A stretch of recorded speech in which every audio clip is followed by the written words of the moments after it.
चांद्यापासून बांध्यापर्यंतच्या सामान्य कास्तकार बांधवांसाठी आपला मित्र उदय लाड घेऊन आला अनोखा व्हिडिओ पाहण्या सर्वांचे आवडता यूट्यूब चॅनल शेती मित्र करतो आता स्वागत।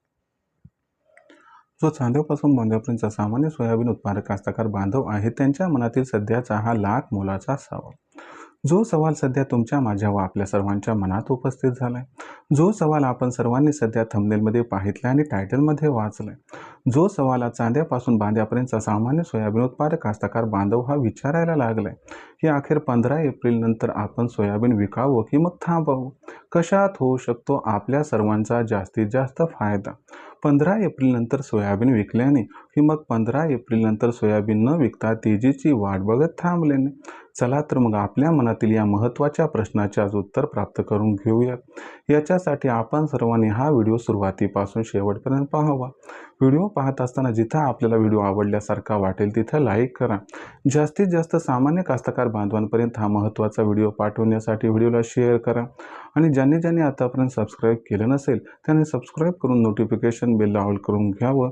याच्यामुळे येणारा प्रत्येक व्हिडिओ आपल्याला पाहावयास मिळत राहतो। या ठिकाणी आता सतत जो चांद्यापासून बांध्यापर्यंतचा सामान्य सोयाबीन उत्पादक कास्तकार बांधव आहे त्यांच्या मनातील सध्याच्या कंडिशनचा हा लाख मोलाचा सवाल, ज्या सवालाच्या अनुसार 15 एप्रिल नंतर सोयाबीन विकायला पाहिजे की मग थांबायला पाहिजे, कशात होणार आपल्या सर्वांचा या ठिकाणी जास्तीत जास्त फायदा, 15 एप्रिल नंतर सोयाबीन विकल्याने की मग 15 एप्रिल नंतर सोयाबीन न विकता तेजीची वाट बघत थांबल्याने।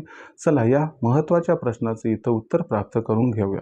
पण या प्रश्नाचं उत्तर जाणून घ्यायचं म्हटलं तर 15 एप्रिल नंतर सोयाबीनच्या भावात तेजी येणार की मंदी हे जाणून घ्यावं लागेल। हे जाणून घेण्यासाठी सध्या सोयाबीनची मागणी पुरवठ्याची स्थिती कशी आहे, 15 एप्रिल नंतर कोणकोणत्या घडामोडी घडू शकतात व याचा सोयाबीनच्या दरावरती कसा परिणाम होऊ शकतो, जर या प्रश्नांची आपण उत्तरे जाणून घेतली तरच आपल्या मनातील या सर्वात महत्त्वाच्या यक्ष प्रश्नाचं आपणास उत्तर मिळेल की 15 एप्रिल नंतर आपण सोयाबीन विकायला पाहिजे की मग थांबायला पाहिजे। चला तर मग या सर्वात महत्त्वाच्या प्रश्नांची आता एक एक करून अचूक उत्तरे जाणून घेऊयात आणि सरते शेवटी हे पण जाणून घेऊयात की 15 एप्रिल नंतर आपण सोयाबीन विकायला पाहिजे की मग थांबायला पाहिजे। जर आपण सर्वांनी बघितलं तर सध्याच्या कंडिशनला देशांतर्गत बाजारामध्ये जी सोयाबीनची दरपातळी आहे ती दरपातळी कुठेतरी सध्याच्या कंडिशनला किती आहे, 5,100 रुपये प्रति क्विंटल पासून 5,400 रुपये प्रति क्विंटल। जर मागच्या आपण एक 15-20 दिवसाचा विचार केला तर सोयाबीनची दरपातळी ही जिथल्या तिथं आहे। पण तुम्हाला सांगतो 15 एप्रिल नंतर देशांतर्गत बाजारामध्ये सोयाबीनच्या दरात 100% बदल होणार आहे। यामागचं सर्वात महत्त्वाचं कारण म्हणजे अल निनो अथवा सुपर अल निनो। लक्षात घ्या 10 एप्रिल ते 15 एप्रिलच्या दरम्यान भारतीय हवामान खात्याचा पावसाबद्दलचा पहिला अंदाज येणार आहे, म्हणजे मान्सून बद्दलचा।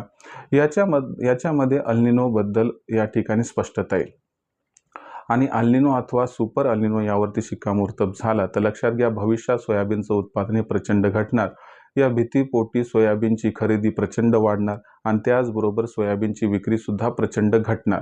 यामुळं काय होणार, 15 एप्रिल नंतर सोयाबीनची मागणी व पुरवठा याच्यात मोठा गॅप निर्माण होणार आणि हा जो गॅप असणार आहे हाच गॅप सोयाबीनच्या दराला तेजी प्रदान करणार आहे आणि या तेजीमुळे सोयाबीनचा बाजारभाव कमीत कमी 200 ते जास्तीत 300ची तेजी 15 एप्रिल नंतर तात्काळ दाखवणार आहे। या तेजीमध्ये सोयाबीनचा दर 5,300 ते 5,700च्या दरम्यान जर पोहोचला तर आश्चर्य अजिबात वाटायला नको। पण लक्षात घ्या ही तेजी काही इथंच थांबणार नाही। भविष्यात सोयाबीनचा बाजारभाव ऑगस्टपर्यंत 7,000 गवसणी घालू शकतो। यामुळे 15 एप्रिल नंतर सोयाबीन विकावं की थांबावं याचा निर्णय हा विचार करून घ्यावा। ज्यांना पैशाची गरज आहे त्यांनी 15 एप्रिल नंतर या तेजीमध्ये 50% सोयाबीन विकावं, 50% सोयाबीन येणाऱ्या तेजीसाठी रोखून धरावं आणि जे थांबू शकतात त्यांनी जर ऑगस्ट महिन्यापर्यंत वाट बघितली तर 1,000 ते 1,500 रुपये प्रति क्विंटलचा फायदा आपणास या ठिकाणी प्राप्त होऊ शकतो। सरते शेवटी आपल्या परिस्थितीनुसार आपण सर्वांनी आर्थिक जी घडामोड आहे ते बघून निर्णय घ्यावा एवढीच आपणास विनंती। पण 15 एप्रिल नंतर सोयाबीनच्या बाजारभाव सुधारणा होणार हे मात्र 100% अटळ। भविष्यात देशात सोयाबीनचा भाव कशा पद्धतीने राहणार याच्याबद्दल अधिक अचूक माहिती जाणून घेण्यासाठी पाहत राहा आवडते यूट्यूब चॅनल शेती मित्र। व्हिडिओमधील माहिती आवडली असेल तर व्हिडिओस लाईक करा, सामान्य कास्तकार बांधवापर्यंत हा महत्त्वाचा व्हिडिओ पाठवण्यासाठी व्हिडिओ शेअर करा, सबस्क्राईब करून नोटिफिकेशन बेललाही ऑल करा। यामुळे प्रत्येक व्हिडिओ आपल्या सर्वांना मिळत राहतो या ठिकाणी सतत। तर मित्रांनो अशाच एका नवीन व्हिडिओसह मी आपला मित्र उदय लाड आपल्या सर्वांना आवडते यूट्यूब चॅनल शेती मित्रांनो सातत्याने तोपर्यंत सर्व शेतकरी मित्रांचे व कास्तकार बांधवांचे आजच्या व्हिडिओत आपला मित्र उदय लाड हा मनापासून व्यक्त करतो। आपल्या सर्वांचे खूप खूप आभार।